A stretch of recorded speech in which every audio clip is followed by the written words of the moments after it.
A young woman is on a video call with her boyfriend. Suddenly, she goes silent. Her eyes dart off camera. A man has just entered her room. She quickly types a text message. "He's in my room. I'm scared." It was the last message she would ever send. The next morning, Riley Crossman has vanished, as if into thin air. Her phone, her wallet, and her glasses, all left behind on her nightstand. Her mother's boyfriend, Andy, is calm. He has a rock-solid alibi. He was at work before dawn. But Andy doesn't know about two things. That one, terrifying text message, and the single, damning piece of evidence he left on her pillow. This is the story of a perfect web of lies, a disturbing secret, and the forensic science that unraveled it all. If you are ready to dive deep into this shocking case, hit that like button right now, and be sure to subscribe so you don't miss a single detail we are about to expose. Let's begin. The silence in the house was the first thing that felt wrong. Chantel Oakley stood at the bottom of the stairs, coffee mug in hand, listening. It was past 9 o'clock, well past the time her daughter should have been rushing out the door for her morning classes at the community college. There was no sound of a shower running, no thumping music from behind her bedroom door, no hurried footsteps on the landing. There was only the low hum of the refrigerator and the ticking of the clock on the wall. "Riley," she called up. "You're going to be late." The silence held. It seemed to thicken, to press back against her words. Annoyance pricked at Chantel. Riley was 19, a young adult, but she still needed a nudge. With a sigh, Chantel set her mug down and climbed the stairs. The house felt oddly still, as if holding its breath. She tapped on Riley's door. "Riley, I'm serious, you need to get up." No answer. Chantel turned the knob. The door was unlocked. The room was in its usual state of disarray. Clothes were draped over a chair, books were stacked precariously by the bed. But Chantel's eyes didn't linger on the mess. They were drawn instantly to the nightstand. Riley's mobile phone was there, screen down. Chantel's annoyance evaporated, replaced by a sudden, cold confusion. That phone was an extension of Riley's hand. She did not go anywhere without it. She would sooner leave the house without her shoes. "Riley," Chantel said again, her voice smaller. She stepped fully into the room. The bed was unmade, the covers thrown back in a tangle, but it was empty. The bathroom door was open, the room dark. She checked the closet, a ridiculous, frantic motion. No Riley. Her gaze snapped back to the nightstand. Next to the phone, right where Riley left them every single night, sat her glasses. Riley was practically blind without them. She couldn't drive, she couldn't read a lecture board, she couldn't even watch television without them. She would never, ever leave without her phone and her glasses. A cold stone of dread settled in Chantel's stomach. This wasn't a girl who had overslept. This wasn't a girl who had snuck out to a friend's. This was something else. "Andy," she yelled, her voice sharp with a panic that was just beginning to bloom. "Andy, get up here." She heard movement from the master bedroom down the hall, then his heavy footsteps. Andy Macaulay appeared in the doorway, rubbing sleep from his eyes. He was a solid, grounding presence in her life. This morning, he just looked confused. "What's going on, honey?" he asked, his voice rough. "I was trying to sleep in." "It's Riley," Chantel said, pointing a trembling finger at the nightstand. "She's gone, but her phone is here. And her glasses. She left her phone and her glasses. You none." Andy's brow furrowed. He walked into the room, his eyes scanning the space. He picked up the phone, checked the screen.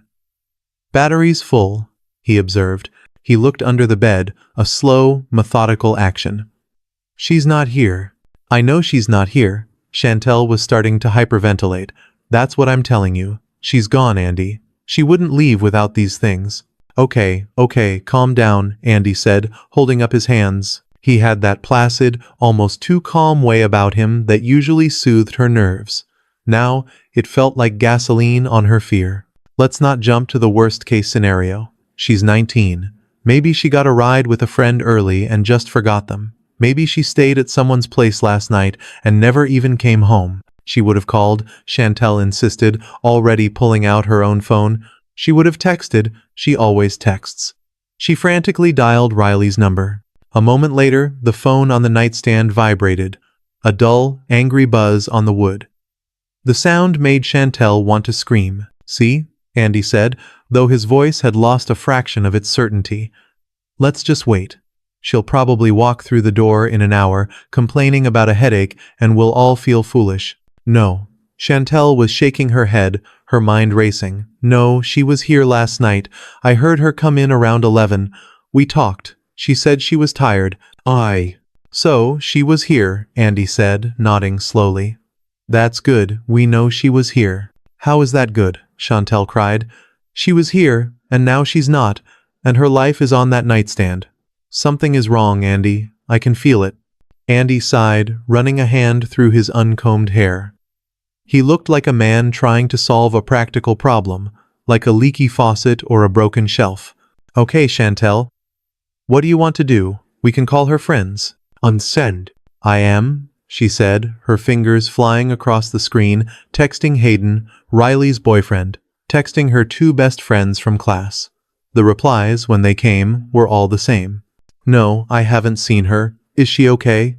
With each no, the cold stone of dread grew heavier, sinking through her, threatening to pull her to the floor. "I don't like this," she whispered, staring at the empty bed. "Andy, I don't like this at all." She'll turn up," Andy said, putting a heavy arm around her shoulders.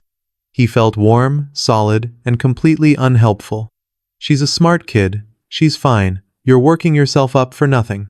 But Chantel pulled away from his comforting, suffocating presence. She looked at the abandoned phone. She looked at the useless glasses. She looked at the empty space where her daughter should be. "I'm calling the police," she said, her voice flat and cold. "Honey, isn't that a little much?" Andy started. "They'll tell us to wait 24 hours. She's an adult, technically." "I don't care what they say," Chantel said, her own phone already pressed to her ear. "I'm her mother, and something is wrong." She turned her back on him, walking out of the silent, empty room, her heart pounding a frantic rhythm against her ribs.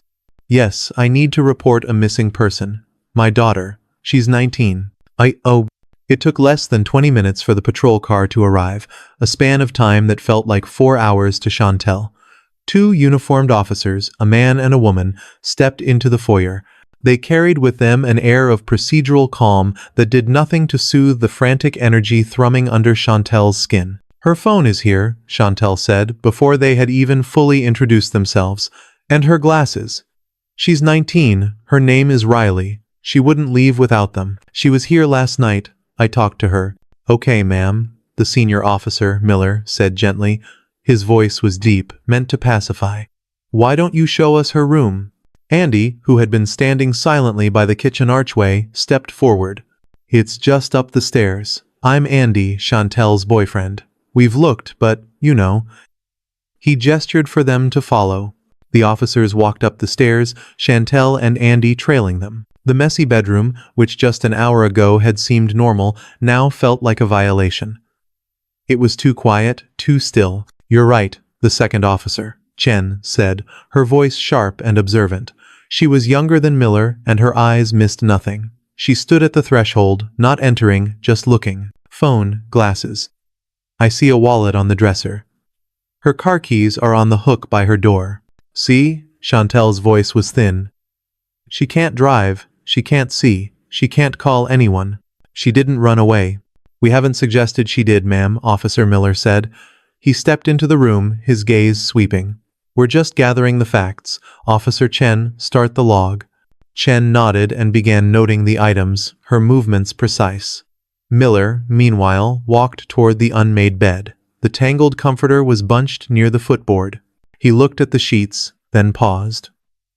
He bent down slightly, looking at the two pillows tossed near the headboard. He didn't say anything for a long moment.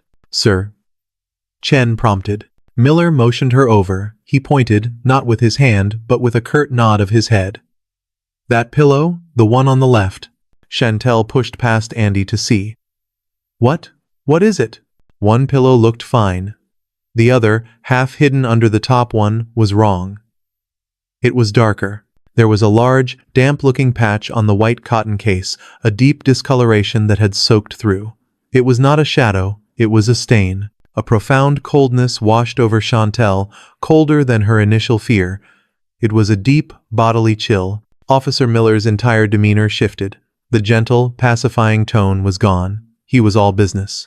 "Ma'am, sir, I need you both to step out of the room. Please, go downstairs." "What is that?" Chantel whispered, her eyes fixed on the pillow. "Is that?" "We don't know what it is yet, ma'am," Miller said, his voice firm, a wall descending between them. "But this is no longer a simple missing person check. This room is a potential scene. We need to secure it. Now, please, downstairs." Andy put a hand on Chantel's back. "Come on, honey, let them work." His hand was steady, his voice was calm. He guided her out of the room. Officer Chen was already on her radio, speaking in a low, clipped voice, using codes Chantel didn't understand. The only words that cut through were detectives and forensics. Olu. They sat in the living room, the silence of the house now feeling menacing. Chantel was trembling, her mind unable to process the dark shape she had seen on her daughter's pillow. Andy sat beside her on the sofa, unmoving, his hands resting on his knees. He looked solid, dependable. After what felt like an eternity, Officer Miller came downstairs. His face was an unreadable mask. "A detective unit is on the way," he said. "We need to ask you some basic timeline questions." "Ma'am, you said you last saw her around 11 last night." "Yes," Chantel whispered, nodding. "She came home, we talked for a minute, she said she was tired. She went to her room, that was it." Miller made a note. Then he turned his gaze to Andy. "Sir, what about you? When did you last see Riley?" Andy met the officer's gaze without flinching. "I didn't see her this morning, if that's what you mean. I never saw her. I leave for work very early. I'm in construction." "How early?" Miller asked. "This morning, I was out of here by, must have been 4:30, maybe 4:45, Andy said, his voice even and reasonable. "I get up, I shower, I go." Chantel was still asleep. The kids were all asleep. I assumed Riley was in her room, same as always. "So you were gone from 4:30 this morning on." "That's right, officer," Andy said, nodding. "I was on the job site in Red Hill by 5:30. I was at work all morning until Chantel called me, panicking. I came right home. I didn't see a thing." Miller just watched him. He wrote something down in his small notebook. "Okay, sir, thank you. The detectives will have more questions for you both when they arrive." He walked away, leaving them alone in the oppressive quiet. Chantel was shaking too hard to even cry. Andy put his arm around her again, pulling her close. "It's going to be okay, honey," he said, his voice a low rumble in her ear. "They'll find her.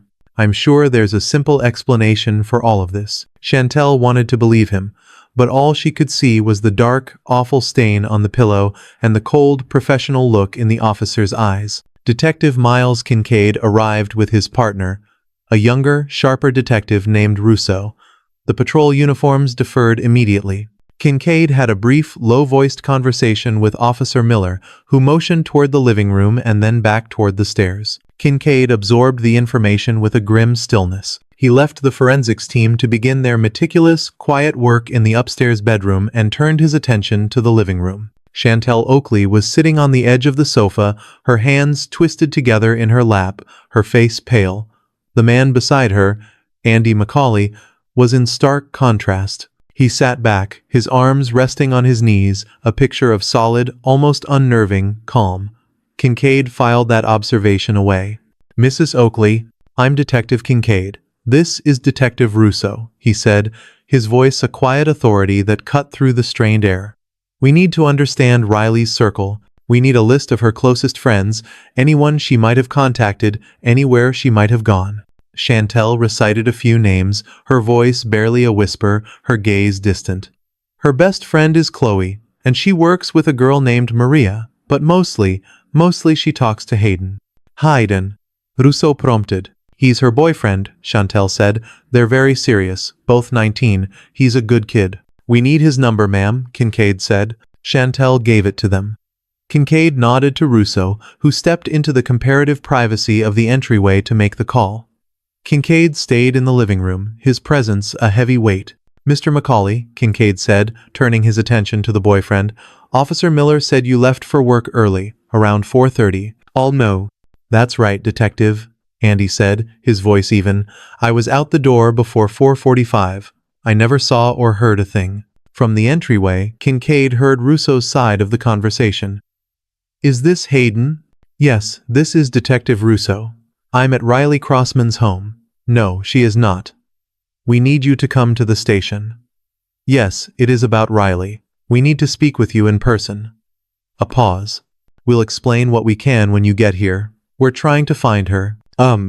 Russo clicked off the phone and reappeared. He's on his way. He sounded frantic. Good, Kincaid said quietly. He should be. Hayden arrived in less than 15 minutes, breathless, his car keys clutched in his hand. He was a young man, barely out of his teens, with raw panic in his eyes. Where is she? He demanded, his voice high, looking past the detectives to Chantel. Is she okay? What happened? Did she get in an accident? Let's go into this room, son, Kincaid said, guiding him not to the living room, but to the small dining room table, a more formal, separate space. We're just trying to find her. We need your help. Saturday. The formality of the situation, the presence of two detectives, seemed to make Hayden's panic worse. When was the last time you had contact with Riley? Kincaid began, his notebook open. Last night, Hayden said, his words tumbling out. We were on the phone, video chat. We do it every night. It was, I don't know, 11:30, maybe almost midnight. She said she was tired. What was the conversation about? Nothing. Everything, Hayden said, his hands moving as he spoke. We were talking about finals, about a trip we wanted to take this summer. Just normal stuff. Did she seem upset? Russo asked, his eyes fixed on the young man. Afraid, distressed.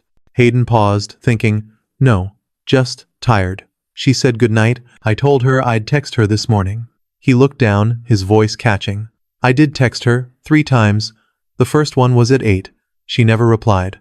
I thought she was sleeping in. I thought she was mad at me for some stupid reason. I never thought. His voice cracked. Hayden, Kincaid said, his voice level, pulling the young man's focus. We need to be direct. Riley is 19. She's an adult. But her phone, her glasses, her wallet, and her keys are all at the house. The patrol officers also found something that concerns us deeply. Hayden looked up, his eyes wide with a new kind of fear. Something. What something? Did someone hurt her? We don't know, Kincaid said, a necessary procedural lie. We are exploring every possibility. That means we have to ask the hard questions. Did she have any enemies? Was she fighting with anyone? No, never. Everyone loves Riley. She's the best person I know. What about at home? Russo asked, his tone casual, but his question sharp. How was her home life? Did she get along with her mom? Yeah, of course, Hayden said. Chantel is great. They're like friends. And the boyfriend, Andy. This was the moment. The frantic energy in Hayden shifted. He didn't answer. He looked down at the table, his jaw tightening. Hayden, Kincaid prompted softly. Hayden let out a long, shaky breath. He seemed afraid to speak. It was fine, I guess. Howsn't? You're hesitating, Russo noted. Riley, she didn't want me to say anything, Hayden whispered, as if afraid of being overheard. She didn't want to cause trouble for her mom.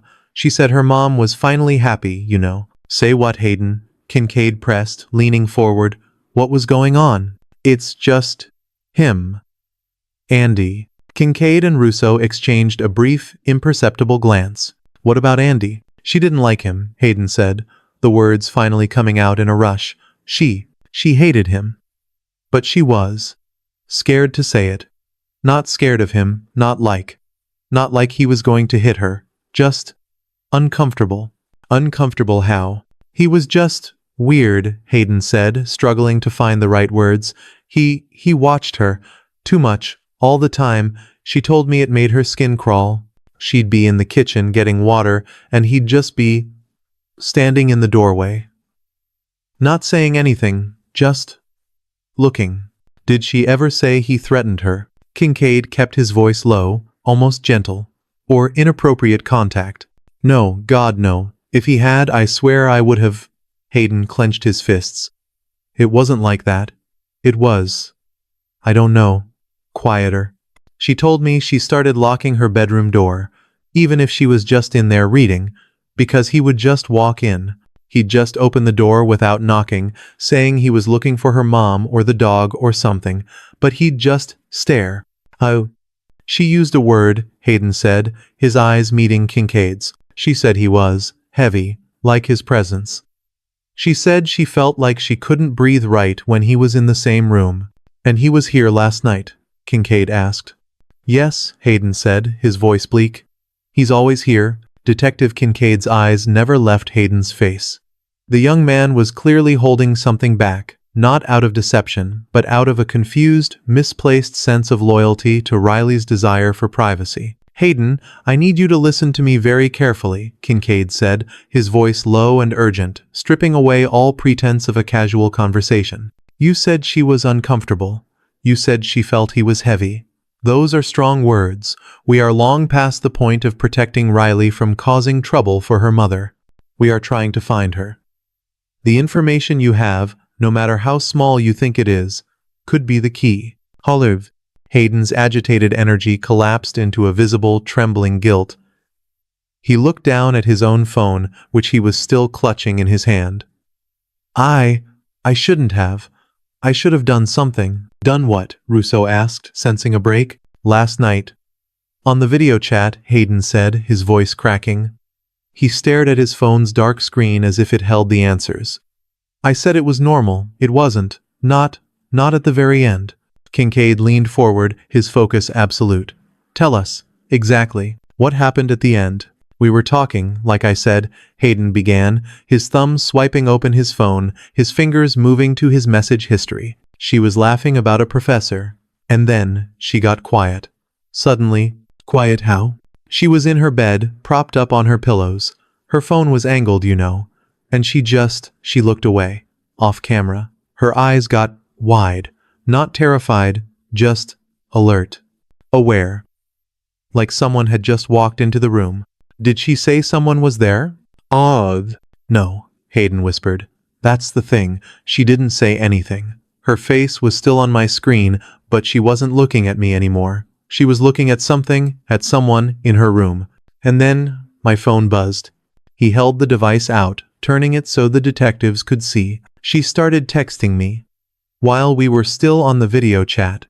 Her face was right there on my screen, pretending to be looking down at her lap, but she was texting me. What did the messages say? Kincaid's voice was dangerously calm. Hayden's throat worked. He read the words aloud, his voice hollow. The first one just said, he's here. He looked up at the detectives. I texted back. Who? Your mom. I thought her mom had come in. What did she reply? Russo asked. His own pen now poised. Hayden scrolled down one line. She replied one word. Andy. I texted her, why is he in your room? Tell him to get out, it's late. And her response. She wrote, he won't leave. He's just standing by the door, not saying anything. A profound chill entered the dining room, far colder than the air conditioning. Hayden was visibly shaking now. I told her to tell him her mom wanted him. I told her to yell. I didn't know what to do, Hayden said, his guilt a tangible thing. And she sent one last message. Read it, son? Kincaid said. Hayden took a shaky breath. It said, he's just looking at me. He's not leaving. I'm scared. I am going to pretend to be asleep. Don't talk. I have to go. And then Hayden looked up, his eyes swimming with a terrible new understanding. The video call ended. She hung up. Silence. Detective Russo was the first to move. He stood, his chair scraping quietly, and walked to the window, speaking in a low, rapid voice into his radio. He was no longer asking for a warrant. He was coordinating a full surveillance team. Detective Kincaid, however, did not move. His gaze was fixed on Hayden. She was scared. He was in her room, and he wouldn't leave. He was not asking a question. He was building a case, brick by damning brick. I didn't know what to do, Hayden said again, a desperate plea for understanding. I texted her all night. Is he gone? Are you okay? Riley, answer me. They all went through, but she never read them. She never replied. Kincaid finally nodded, a slow, grim motion. He rose from the table. Hayden, we need your phone. We have to log this. This is now the single most important piece of evidence we have. Take it, Hayden said, pushing it across the table. Just find her. Kincaid picked up the phone. He looked at Russo, who had finished his call. The entire investigation had just pivoted. It had a direction. It had a name. Go back to the living room, Kincaid said, his voice now devoid of all its earlier softness. He was speaking to Russo. Sit with Mr. Macaulay. Do not let him out of your sight. Do not let him use his phone. Just talk to him. Keep him there. I need to make a call. We're going to find out exactly where our friend Andy was during that 5-hour window he can't seem to remember. The focus of the entire operation had snapped into place.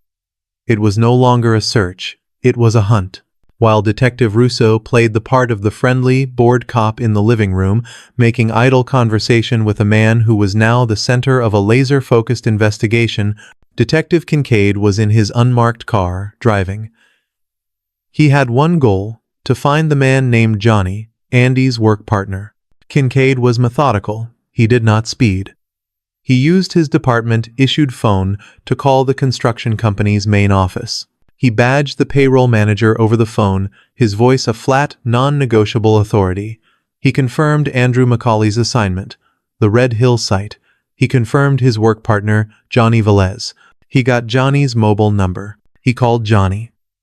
The call was picked up on the third ring by a voice that sounded rough, tired, and annoyed. Yeah. Is this Johnny Velez? Who's asking? This is Detective Kincaid. I'm calling about your partner, Andrew Macaulay. There was a pause. The annoyance in the man's voice shifted to a guarded curiosity. Andy, what's he done now? Look, if this is about him owing money to someone— It's not, Kincaid interrupted. I just need to verify his hours today. His family is dealing with a serious situation, and his timeline is important. His hours, Johnny scoffed. That's a laugh. Which hours? The ones he was here or the ones he wasn't? Kincaid gripped the phone. He pulled his car over to the side of the road, putting the vehicle in park. He needed to give this call his full attention. Tell me about the hours he wasn't there, Johnny. Well, where do I start? Johnny said, his voice warming up, clearly happy to talk to someone other than a foreman. He was here at the crack of dawn. Before dawn, actually. He was early. Kincaid asked, remembering Andy's casual alibi. Early doesn't cover it, Johnny said. I'm always the one dragging Andy out of bed. I gotta call him 10, maybe 12 times, just to get him to wake up. He's the heaviest sleeper I've ever met. But this morning, no. My phone rings at 4:15, it's him, wide awake, saying he wants to get a jump on the day. He sounded energetic, almost chipper. I thought he was on something, to be honest. He called Johnny, Kincaid thought, the pieces clicking into place with a sickening snap. He wasn't just leaving for work. He was actively, loudly, building an alibi. So he was there early, Kincaid said, keeping his voice neutral. He put in a full day. Another harsh laugh from the other end. He put in about half a day. He was here, working like normal. Then right around 9:30, maybe 10 o'clock, he says he's gotta go. Says he has to handle something. Handle something? Kincaid asked. Did he say what? Nah, Andy doesn't share. He just took off in that truck of his. I figured he was going to score. Or meet some woman. I don't care. It's his time. This was the core of it. The gap. Kincaid's knuckles were white on his phone. When did he return, Johnny? That's the crazy part. He was gone for. Hell, I don't know. A long time. I ate lunch. I did the whole East Side framing. I'm packing up my gear, thinking he's bailed on me for the rest of the day, and then he just rolls back up. What time was that? Must have been after 2:30, maybe 2:45. So, he was gone for— what? Almost 5 hours. A solid 5-hour gap in the middle of the day. 5 hours. Time to go to the house. Time to move something. Time to drive somewhere remote and come back. Time to do the unthinkable. And when he came back, Kincaid pressed, what was his mood? Was he still energetic? The line was quiet for a moment, as if Johnny was genuinely thinking about it, replaying the afternoon. No, he said finally, his voice now serious. No, he wasn't. He was shot. Looked like he hadn't slept in a week. He was pale. Jumpy. Kept wiping his hands on his pants, even though they were already covered in mud. He wouldn't shut up this morning, but when he came back, he didn't say 2 words. Just grabbed a water, kept looking at his phone, and pretended to work until we clocked out. Johnny paused, and Kincaid could hear the man's suspicion forming, even over the phone. Hey, detective, what's this really about? What kind of situation is his family in? A very serious one, Mr. Velez, Kincaid said, his voice cold. He put the car back in drive. You've been very helpful. You'll be hearing from me again. He ended the call before Johnny could ask another question. The first alibi was not just broken, it was shattered.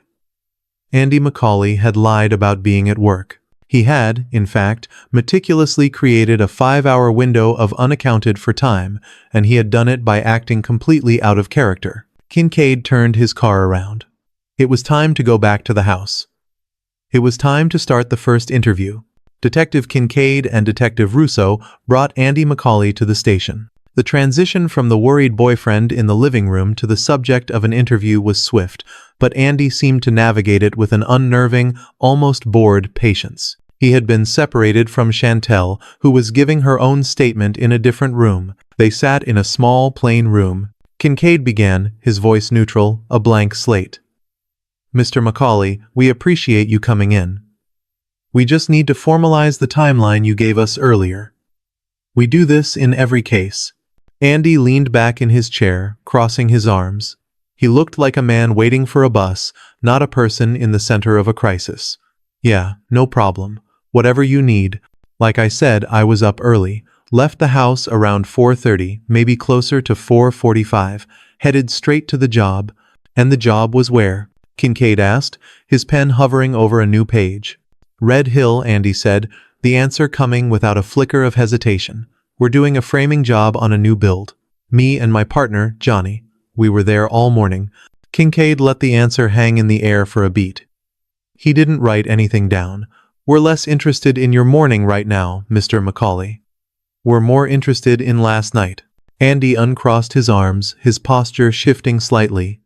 Okay, what about it? We spoke with Riley's boyfriend, Hayden, Kincaid said. A small, dismissive laugh escaped Andy's lips. Oh, that kid. Yeah, he's pretty worked up, I bet. He's the intense type, you know. He showed us his phone, Kincaid said, his gaze fixed, unwavering. He showed us the last conversation he had with Riley. It was a video chat. But she was also sending him text messages. Andy's expression of mild cooperation didn't falter, but his eyes became very still. Kids and their phones. They're always multitasking, I guess. Her last messages were about you, Andy, Russo said, his voice cutting in sharply from the side. Me. Andy raised his eyebrows, a performance of genuine surprise. What about me? She said you were in her room, Kincaid said, his voice quiet. She said you were standing by the door, Russo added. She said you wouldn't leave. And she was scared. Andy stared at them for a long moment, then he let out a short, surprised breath, as if he'd just been told a confusing joke. He shook his head. That's crazy. Absolutely not. So you're saying Hayden is lying? Kincaid asked. I'm saying that kid is 19, he's jealous, and he's dramatic, Andy said, his tone becoming one of a reasonable man explaining the obvious. I don't know what Riley told him, or why she'd say it. Maybe I did walk past her room. Maybe I cracked the door to see if her light was still on. I don't know. I certainly didn't just stand there. That's creepy. She must have misunderstood. She seemed very clear, Russo said. She said she was scared. Andy's face hardened, his patience suddenly gone. He leaned forward, dropping the relaxed persona for one of frustrated logic. Look, detectives. I'm the new guy in the house. Riley's 19. She's territorial. Maybe she didn't like me checking on her. I don't know, but I am telling you, I was not in her room. Not like that. And I definitely was not in her room this morning. I was at work. Kincaid held his gaze. You're sure you didn't go in there at all last night? I am 100% sure, Andy said, his voice firm. She was probably just having a fight with her boyfriend and wanted to say something to make him jealous, or make me look bad. I've seen him look at me. He doesn't like me being there. This sounds exactly like something he would twist. He leaned back again, his point made, his confidence seemingly restored. Okay, Kincaid said, nodding slowly, as if accepting the explanation. Let's go back to your workday. You left at 4:45. That's right, Andy confirmed. And you were at the Red Hill site, with Johnny. Yep, all day. It was just a small side job, checking on the framing. We were there the whole time. So if we talk to Johnny, Kincaid asked, his voice casual, he's going to confirm that you, Andy Macaulay, were with him on that Red Hill site from 5 in the morning until Chantel called you this afternoon. He'll confirm you never left. Andy gave them a flat, confident smile. It was the first real smile they had seen. That's exactly what he'll tell you, detective. Because it's the truth. We were together all day. This chapter is not about the investigation. It is not about the detectives or the quiet, sterile interview rooms. This is about the months before, the slow, creeping dread that had become Riley Crossman's private reality. This is about what Riley knew. When Andy first moved in, 8 months prior, Riley had been optimistic. She was 19, and she saw how her mother, Chantel, seemed to breathe easier. Chantel laughed more. The house, which had often felt heavy with stress and unpaid bills, felt lighter. Andy was the reason. He was a capable man, a man who fixed things. He fixed the leaking faucet, he fixed the rattling in her mom's car, and he fixed her mom's loneliness. Riley, wanting this new happiness to last, had been friendly. She was grateful. The gratitude began to sour after the first month. It was not one single awful moment. It was 1,000 tiny, imperceptible shifts. It started with his eyes. Riley would be at the kitchen counter, doing her college work, and he would walk in. He would get a glass of water, and he would just stand there. He wouldn't leave. He would lean against the counter, silent, and watch her. "What?" she had asked the first few times, forcing a nervous laugh. "Is there something on my face?" He would just smile, a slow, thin smile that didn't reach his eyes. "No, just looking. You look a lot like your mom, you know that." But he wasn't looking at her the way he looked at her mom. His gaze was different. It was heavy. Hayden had been right. It felt like a physical weight, like a blanket in hot weather, suffocating her. She felt like a specimen under glass. She would find an excuse, gathering her books, and flee to her room. Then came the hallway. Their house was small, the upstairs landing a narrow corridor. Her bedroom, her brother's room, and the master bedroom all fed into it. It was impossible to avoid. And Andy, it seemed, was always in it. He would be coming out of his room just as she was coming out of hers. The first dozen times, she thought nothing of it, coincidence. But the collisions were always the same. He would fill the space. He would not turn his shoulders, would not step aside to let her pass easily. He would stand, solid as a brick wall, forcing her to be the one to flatten herself against the wall, to squeeze by him, her back scraping the drywall. Sometimes, in those awful, close moments, his hand would accidentally brush against her, a lingering touch on her arm, a hand on her lower back, steadying her, though she had not been unsteady. "Whoops, excuse me, Riley," he would murmur, his voice low, and she would say nothing. She would just hurry past, her skin crawling, her heart hammering. What could she say? What could she possibly tell her mother? Andy stood in the hallway. He looked at me. He made me squeeze past him. She would sound insane. She would sound petty. She would sound, as he himself had suggested, like a jealous 19-year-old girl. So she said nothing. Instead, she adapted. Her life became a series of strategic maneuvers. She learned the sound of the shower. When he was in, that was her chance to go downstairs for breakfast. She learned the sound of his work truck, listening for it with a dread that coiled in her stomach. She stopped studying at the kitchen table. She stopped watching television in the living room if he was home. Her bedroom became her only sanctuary, the one place he could not be, until he started ignoring the rules. He stopped knocking. The first time, she had been sitting on her bed, mid-video chat with Hayden, when her door just opened. Andy stood there. He didn't look startled. "Oh, sorry," he said, his eyes flicking from her to Hayden's face on the screen, then back to her. "Thought this was your mom's room." He had been in the house for 6 months. He knew where her mom's room was. It happened again. He was looking for the dog. He was looking for a screwdriver. Each time, it was a test. Each time, his gaze lingered longer. He wasn't just looking at her. He was looking at her room, at her bed, at the space. The lock on her door became her most prized possession. The small, simple brass button was the only thing that made her feel safe. She checked it 3, 4, 5 times a night. Click, she was safe. This was the context Hayden did not fully understand. This was the terror she couldn't articulate. The night she disappeared, she had come home late, tired from studying at the library. She had talked to her mom, she had gone to her room, she had started the video call with Hayden, the digital connection to her one safe person. She was propped on her pillows, laughing about a professor, and in her exhaustion, in her one moment of distraction, she had forgotten the simple, vital ritual. She had forgotten to press the brass button. She saw the shadow under the door before the knob even turned. Her breath caught, her laughter died, her eyes darted off screen, to the door. It opened. He didn't knock. He didn't have an excuse. He just opened it. He stood in the doorway, just as she had described. He was a heavy, unmoving silhouette. He said nothing. He just looked at her, his eyes unreadable in the dark. This was not an accident. This was not a mistake. This was an invasion. She was frozen. Her heart was a cold, hard knot in her chest. He took one step into the room, and Riley, her face a mask of casual calm for the video screen, slid her hand across the covers, her fingers finding her phone. She looked down, pretending to fix her blanket, and her thumbs began to fly. He's here.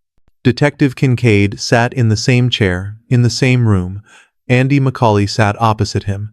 The only difference was that an hour had passed, and the air in the room was heavier, colder. Detective Russo stood by the door, his arms crossed, a silent, imposing figure. "We spoke with Johnny Velez, Mr. Macaulay," Kincaid began.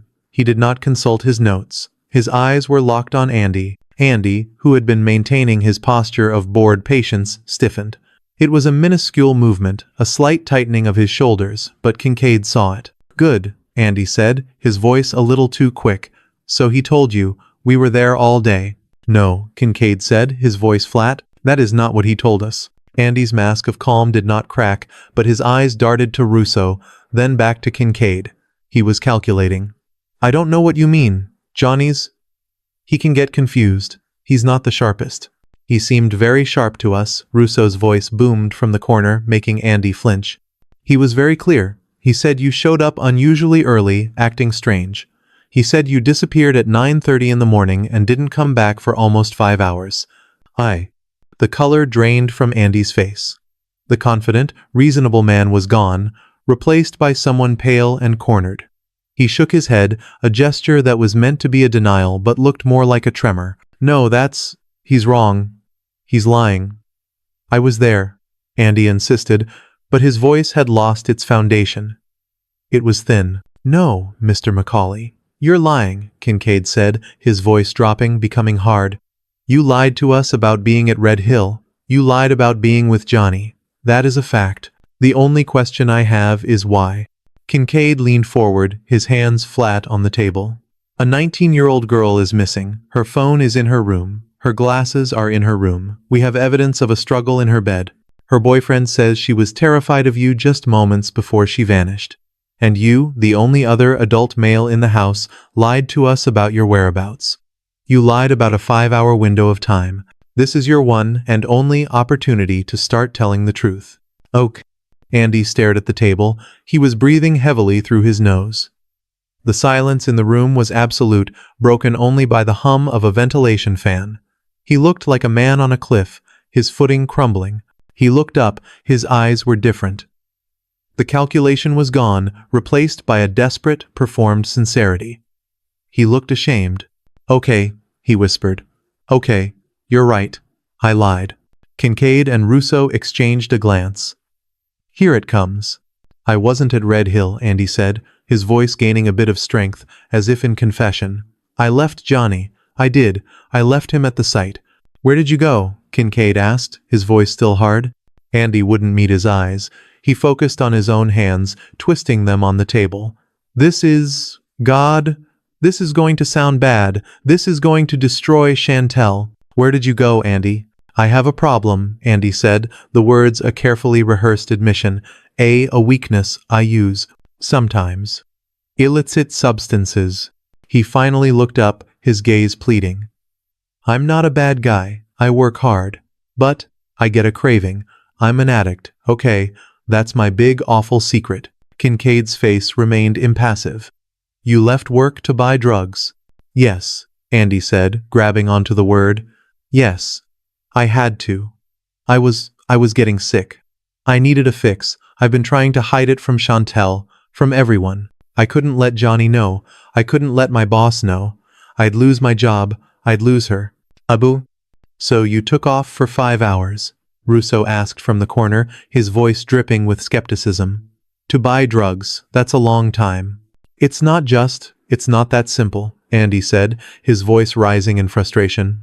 My guy, my cousin, he's not a reliable person. He had me driving all over. Meet me here. No, meet me there. Wait for me at the park. He had me waiting for over 2 hours. Then I had to go find a place to use, to get straight. I couldn't go back to the site like that. I had to get my head right. It was a plausible, detailed, and utterly self-contained alibi. It explained the early, energetic start to the day, the high before the crash. It explained the 5-hour absence. It explained the lie. He was protecting his job and his relationship, not a murder. It was a confession to a lesser crime designed to satisfy their questions. I was ashamed, Andy said, his voice dropping to a whisper again, his performance complete. That's why I lied. I was at my cousin's. Then I was at a park. I was just getting high. I'm a mess, I know. But I didn't do anything. I wasn't at the house. I swear on my life, I wasn't near that house. I was just being a stupid addict. Andy put his head in his hands, his shoulders shaking in a convincing display of shame. Kincaid stared at the top of his head. He had broken one lie, only to be handed a second, more complex and dirtier lie. This one would be harder to disprove. This one was designed to be the truth. Your cousin's name? Kincaid said, his voice like ice. The park. We want every detail.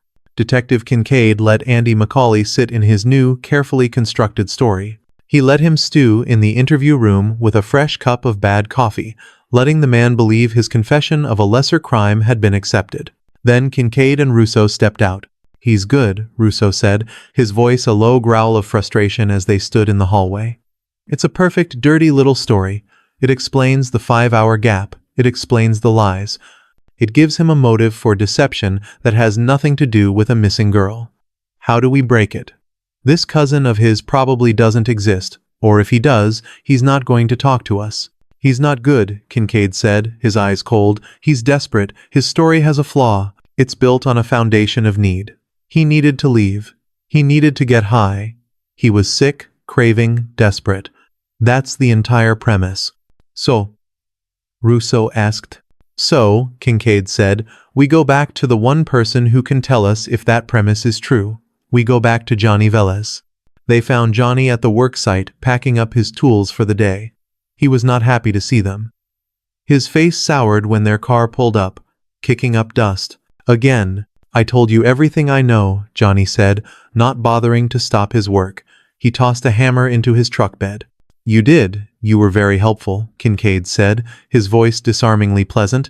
We just have a follow-up. Andy was very forthcoming with us. This got Johnny's attention. He paused, one hand on his truck's tailgate. Forthcoming. What? Did he confess to something? He did, Kincaid said, choosing his words with surgical precision. He confessed to his drug problem. He told us you two use together sometimes. Johnny's face darkened with anger. He looked around the empty worksite, his jaw clenched. He was furious at being exposed. That son of a... He threw me under the bus. I'll kill him. He didn't throw you under the bus, Johnny, Russo said, playing the peacemaker. He was just explaining his situation. He said he had to leave yesterday for that 5-hour stretch because he was running low. He was sick. He needed to go score from his cousin. Although, Kincaid watched the anger on Johnny's face morph into something else. Confusion. Running low, Johnny said, his voice flat. Sick. What the hell is he talking about? This was it. Kincaid felt the familiar, cold thrill of a lie about to unravel. He said you two were out. Kincaid pressed, his voice still casual. That you didn't have enough to get through the day. Johnny let out a short, bark-like laugh. It was a sound of pure disbelief. Out. Is he crazy? No, we were not out. Oh? You're sure? Kincaid asked. Am I sure? Johnny looked at the detectives as if they were fools. I'm positive. We had more than enough. We had just picked up a fresh supply 2 days before. We were set for the rest of the week. Johnny, now realizing the full scope of Andy's betrayal, seemed eager to talk, to bury his former friend. In fact, when he called me all chipper and weird at 4 in the morning, I figured he was already high from our stash. He definitely didn't need more. Sick. That's a load of bull. He wasn't craving. He was fine. The second alibi, the one built on the desperation of an addict, the one that was so perfect and messy, had just completely evaporated. It was not a story about an addict's weakness.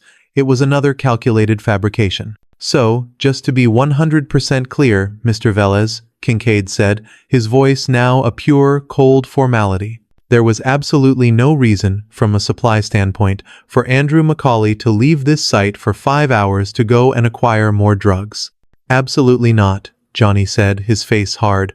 We had plenty, more than plenty. Whatever he was doing for those 5 hours, it had nothing to do with scoring. He was lying to you. Kincaid nodded slowly. Yes, he was. He and Russo walked back to their car. They didn't speak. They didn't need to. The first lie about Red Hill was a simple cover. The second lie about the drugs was a desperate, elaborate invention. Both were demonstrably false. There was no longer any innocent explanation for Andy's 5-hour gap. There was no innocent reason for his pre-dawn alibi. There was no innocent reason for his DNA to be on that pillow. They knew. They didn't just suspect, they knew. Now, they just had to prove it. While Detective Kincaid was dismantling Andy's second lie, a call came in from the forensics lab. The preliminary results from Riley Crossman's bedroom were back. The first part of the report was what Kincaid expected. The dark, damp stain on the pillowcase was, indeed, human blood. The DNA profile confirmed it belonged to Riley. This fact alone solidified that a violent struggle had taken place in that bed. It was no longer a disappearance, it was an abduction, at minimum. But the second part of the report changed the entire investigation. The lab technician explained that the blood was not pure. It was mixed with another biological sample. Saliva. Kincaid stood very still, his phone pressed hard against his ear. Saliva? This was not a distant attack. This was close, personal, and brutal. It painted a horrifying, suffocating picture. It suggested a hand clamped over a mouth to stop a scream. It suggested a face forced down, hard, into the fabric of the pillow until all movement ceased. We ran the DNA on the saliva, the technician said, her voice clinical, precise. We got a full, clean profile. We ran it against the elimination samples you provided from the mother, Chantel, and the boyfriend, Andy McCauley. Kincaid waited. The seconds stretched. It's not a partial, detective, the technician said. It's a 100% match. The saliva, mixed in with Riley's blood on her pillow, belongs to Andrew McCauley. The web was no longer necessary. The lies about Red Hill and the fake drug buys were no longer the main issue. Kincaid now had a physical, undeniable, scientific fact that placed Andy McCauley's DNA at the very center of the violence. He now had the proof. He was not just in her room, as her text messages had warned. He was at her bed, in her space, and he was the source of the struggle. He had silenced her. Kincaid hung up the phone. He looked at Russo. We're done here, he said, his voice a low, cold fury. We're bringing him back in. Right now. Andy McCauley sat in the interview room for a third time. He looked tired, his false confidence from the drug alibi now worn thin. He had been left to wait for 2 full hours, a tactic designed to let his certainty crumble. When Kincaid entered, he was alone. Russo stood just outside the door. Andy, Kincaid began, his voice flat, devoid of any interrogation tactics. He sounded like a man reading a final report. We're done with the stories. Andy shifted. I told you the truth. I'm an addict. I'm ashamed. I don't know what else I can say. You can start by telling me why you lied about the drugs, Kincaid said. Andy's face went pale. I didn't. We just spoke to Johnny Velez. Again, Kincaid continued, steamrolling over the denial. He was very clear. You were not sick. You were not craving. You had just picked up a fresh supply 2 days prior. You had, and I quote, more than plenty. Your second lie, Andy, was just as hollow as your first. Andy opened his mouth, but no sound came out. He was completely exposed. So now, Kincaid said, leaning forward, his voice dropping to a harsh, quiet intensity. "We are left with the truth. You lied about Red Hill. You lied about your drug habit. You had a 5-hour window of time that you have desperately tried to cover up with one fabrication after another. You were the last person to be in that house before you left for work, and you were the person Riley was afraid of. That's not." Kincaid held up a hand, silencing him. "And just a few minutes ago, the lab called. We know why you were in her room, Andy. We know what you did." He let the silence sit.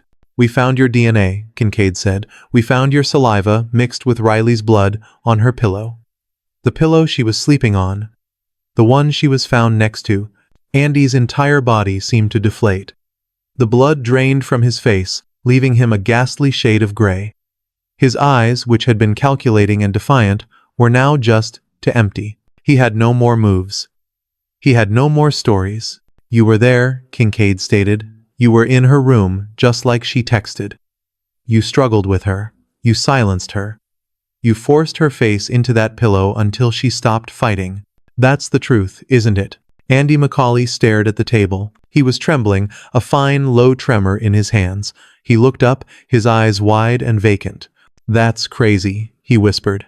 It was a pathetic, reflexive denial. "That's not true." "Where is she, Andy?" Kincaid demanded, his voice rising for the first time. "Where did you put her?" "I wasn't in her room," Andy said, the words hollow, meaningless. "I don't know. I don't know what you're talking about. I wasn't in her room." He had no more lies and no confession. He just had this one, broken, final denial. Kincaid stared at him for a long, hard moment. He knew he would get nothing else. He stood up. "We're done," he said. He walked to the door and nodded at Russo. "Book him. He's under arrest." Andrew McCauley was in custody, but Riley Crossman was still missing. The arrest was based on the forensic evidence and the collapsed alibis, but the case was incomplete. They knew what he did, but they didn't know where he had finished it. Kincaid and Russo went back to the timeline. The 5-hour gap was everything. "He went back," Kincaid said, standing in front of a large map in the task force room. "He couldn't have moved her at 4:30 in the morning. Chantel was in the house. Her brother was in the house. It was too risky. So he goes to work," Russo picked up, builds his alibi with Johnny. "Then he leaves at 9:30. Why? Because by then, he knew," Kincaid said. "He knew Chantel was at work. He knew the brother was at school. The house was empty. That's when he went back. He used that 5-hour window to retrieve her. They needed to prove it. They began pulling surveillance footage from every business and home in a 2-mile radius. It was a painstaking, slow process. But they found it. A security camera, high on the pole of a nearby high school, had a clear view of the main road leading into Andy's neighborhood.